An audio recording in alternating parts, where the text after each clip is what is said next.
Tirƙashi.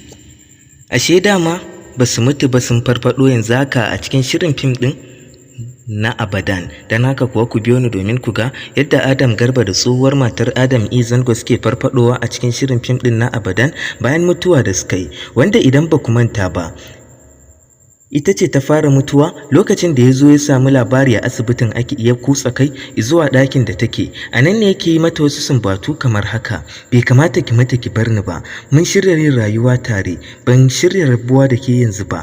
Yana tsaka da sumbatun nan ne shi ma Allah ya karɓi rayuwar shi a cikin shirin fim ɗin Abadan. Wane ne wannan? Adam Garba, wanda aka dakatar a masana'antar Kano, duk dai a cikin shirin fim ɗin na Abadan, wanda a gaskiyar batu idan za mu faɗa muku gaskiya a nan shine duk wanda bai kalli shirin Abadan ba yana tafka babban misin. To a yanzu haka fa sun farfado a cikin shirin Abadan episode 3. mun ga irin yadda likitocin suka yi kokarin ceton rayuwarsu sakamakon duka ba su gama mutuwa ba a shida tun farko. To a nan ne bayan an ceci rayuwarsu, sannan ita kuma ta rabu da kansar tata.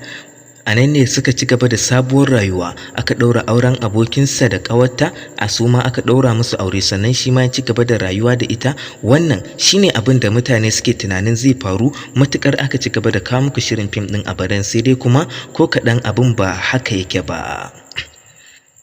Yaya abin yake? Mun shirya tsam ne domin mu kawo muku sahihin labari na gaskiya kan shirin fim ɗin Abadan, kuma asalin gaskiyar a nan ita ce dukansu suna mutuwa, kuma bayan sun mutu ba sa ƙara tashi kamar yadda kuka gani a ƙarshen fim ɗin. Domin kuwa bayan mun duba comment mun ji irin yadda mutane da dama suke cewa wallahi abin nan ya sa ni kuka, wannan yana ɗaya daga cikin best love story da na taɓa saurara a rayuwa ta. Haka wasu da dama suke faɗa su ce na yi kukan da ban taɓa tunanin zan yi irinsa ba. To ba wannan ba kaɗai, tabbas gaskiyar a nan ita ce ba sa farfaɗowa a wannan suma da suka yi, domin ko sun riga sun mutu, kuma wannan shine yadda ƙarshen shirin fim ɗin Abadan ya kasance. Sai dai kuma bayan wasu irin abubuwa da muke tunani zai ci gaba da faruwa a cikin tashar, lalle muna ganin cewa za a iya ƙara kawo muku wani zazzafan sabon labarin da zai ƙara ɗaukar hankalinku kuma ya ƙara burge ku, kamar yadda ma muka gani a yadda soyayya ta kasance mai ƙarfi bayan rabuwarsu. Kowa ya yi tunanin ba za su ƙara haɗuwa ba, ƙarshe kuma suka ƙara haɗuwa. Don haka kuwa ma a wannan gabar za a ƙara kawo muku labarin da ba ku taɓa tunani ba na soyayya mai cike da ban tausayi, abin al'ajabi da dai sauransu.